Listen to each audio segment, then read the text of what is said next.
Hey gamers, and welcome to another board meeting.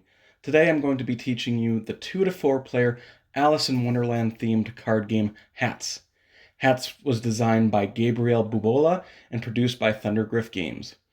In Hats, players will be trying to get the most outstanding hat collection by exchanging hat cards from their hands for cards on the tea table. Let's open up the box and set up.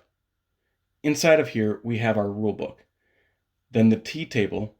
Take that out and set it between the players. There is a napkin scoring card. We are going to set up a 2-player game, and in a 2-player game, you cover up the number 6 spot on the tea table with the napkin. Now take all of the hat cards.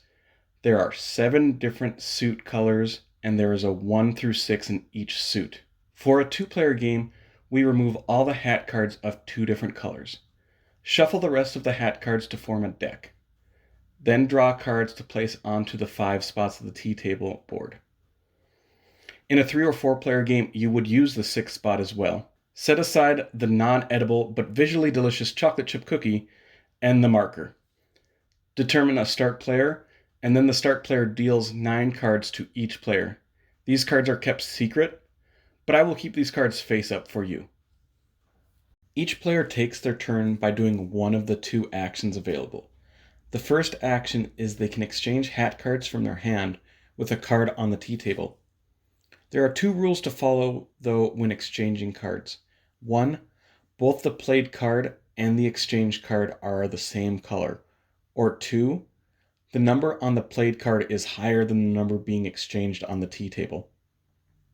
The card you exchanged for gets put in front of you face up and now is part of your collection. The second action you could take instead is to create a black hat.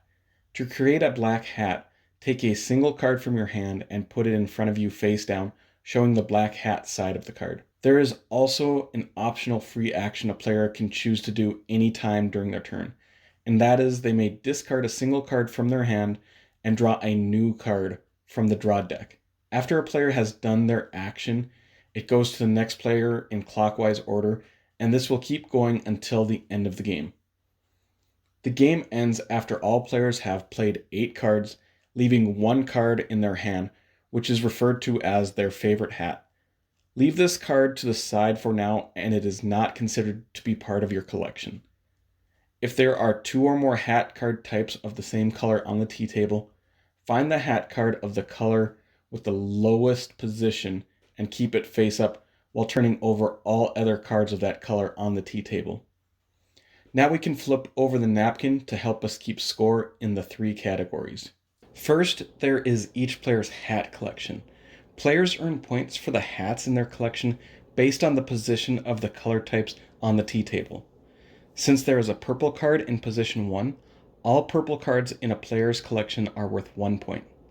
A green card is in position 2, so all green cards in a player's collection is worth 2 points. Brown cards are worth 3 each, blue cards 4, and pink cards are 5 each. Players will also receive 1 point for every black hat in their collection. Hat cards in a collection with no matching color on the tea table score 0 points. Now we score the last cookie. The cookie goes to the player with the most different colors of hats. Black hats count as a color.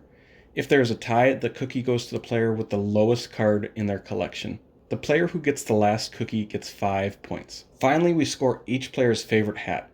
Players gain points equal to the sum of all hat cards matching the color of their favorite hat minus the value of their favorite hat card. So the player on the left's favorite hat is a 2 blue.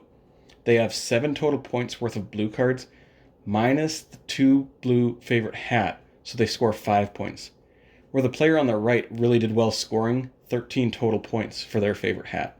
This could possibly end up being a negative score if you aren't careful. Now add up all scores, and the player with the most points is declared the maddest and wins the game. If there is a tie, the player with the most black hats wins. If still tied, the player with the cookie wins. And that is how you play hats.